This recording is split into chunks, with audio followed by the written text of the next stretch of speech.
essaawa zino kyali mu kukola ali mu kusevinga eyo ennamba gy'olaba eya 32 yo yagituuseeko Mariata bukedde Mariata bannaye bali mu kusevinga nnamba Mariata bukedde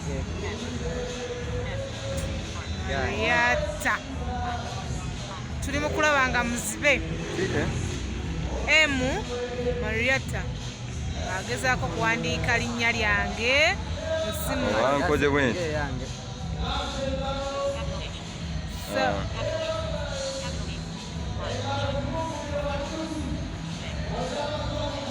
muzibe agezaako kusevinga namba yange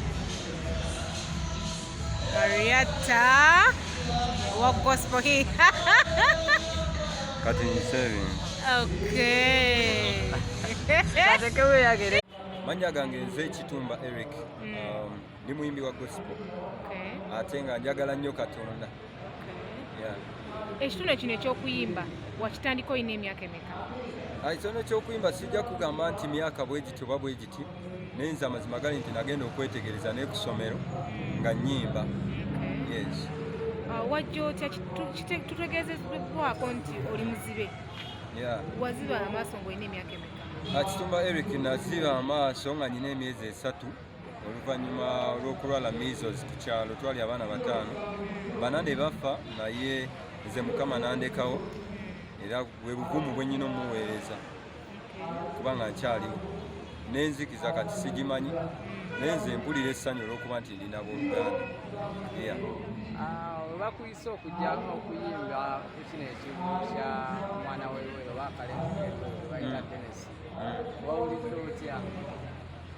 Mba mpulira essanyu kubanga mba ngenda miitingayo abantu be ngenda okuwa obubaka Katonda bw'abantadde ku mutima mpozi n'ekirala okwongera okugattaganya Oluganda ng'abantu abali mu bwakabaka bwa Katonda.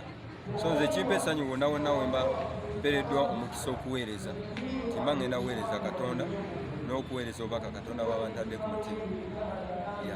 Twagala kumanya olina emyaka emeka? Kitumba Eric nina emyaka 26. Tukusuubire Mukama okuteekako ekisa ofuna mukyala? Of course. Omukyala omwetaaga? Bakubako embooko y'omuwala mu linnya lya Yesu.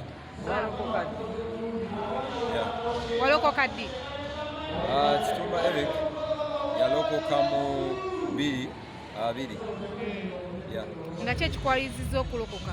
Nalokoka nga bwengwa bo ng'amazima sijja kulimba naye nalokoka ddeeyo mu 2015 naye nasookera mu music owensi oba love music nga ndi mukubi wa dancehall era gwe abagenze ku channel yange teweebuuza nti ate omulokola ayimba ono music naye nze nasookera mu love music era ndi muwandiisi ow'ennyimba zonna ez'embaga ezaki naye nga professionally nyimba gospel music. Owandiika otya ate ng'oli muzibe? Nsobola okukozesa kompyuta era ntreninga n'ebivuga omuli ennanga n'amaloboozi bandi vocalist. Totulimbye? Sisobola kubalimba. Oba olimu akalabalaba?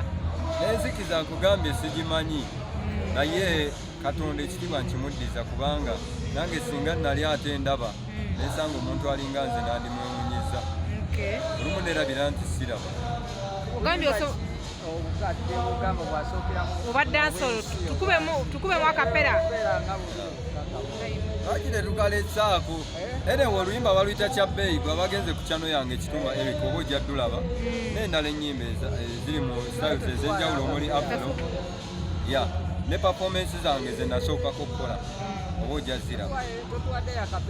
Ekireetera abantu okulokoka biba bizibu. Kiki ekimu ekyakwaliriza okulokokangako?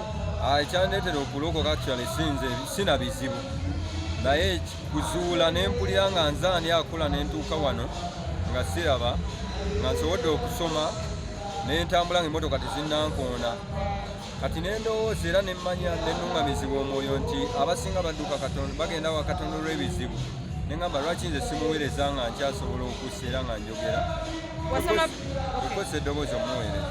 Wasoma paka wa? Nasoma ne ntuuka mu senior 4. So n'oyiga ki? N'oyiga kuba nnanga? Ennanga nno byonna ebyo ebivuga ŋŋambe nti talent ya talanta Katonda yagimpa buwi. Nabigendamu nembyagala mu kuyiga katono nembyeyigiriza. Ebyo computer, smart kola, DJ, okusala nnyimba, ebintu byonna kale ebikwatagana ne technology.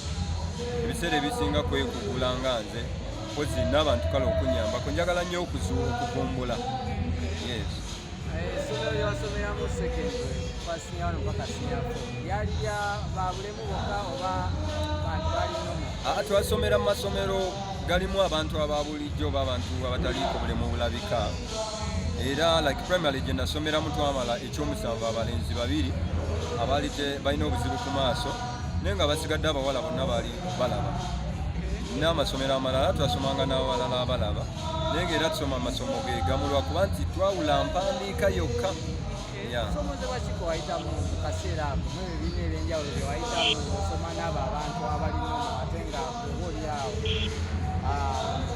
oliko ekizibu naddala ku maaso? Essomo lye nayiga nga nze okusomoozebwa kwe nafuna ebiseera ebisinga abantu obutakutegeera abasinga baddanga mu bambye n'atamanya n'atazuula busobozi bwo. Era gwali eyo nkubiriza nti bw'osanga omuntu yenna aliko obulemu bwonna obw'enjawulo kubanga nnyo omanye obusobozi bwe kikyasobola okukola. Asobola okuba nga mulema w'amagulu naye ng'amanye tunga omukeeka oba nga talina maaso naye ng'alina ekirala kyasobola okukola oba obulemu bwonna. Kuba buli muntu alina obulemu naye lwakuba obumu bulabika obulala tebulabika. So kati okusomezebwa kwe nafuna kweko nti abasinga tebamanyanga busobozi bwange mu ngeri y'enjawulo wabula bansaasibwanga busaasibwa n'abalala n'okutiizingibwa mu masomero ebyabulangamu. Oli najjako emmere yo nakuteerako ejjinja nabikkako obujanjaalo ogenda weesunze kulya mmere osanga ttafaali. Nga tumaliriza wali yagadde omukyala afaanana atya?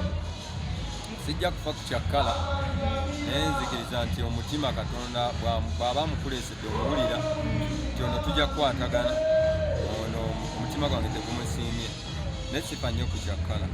Neyanza.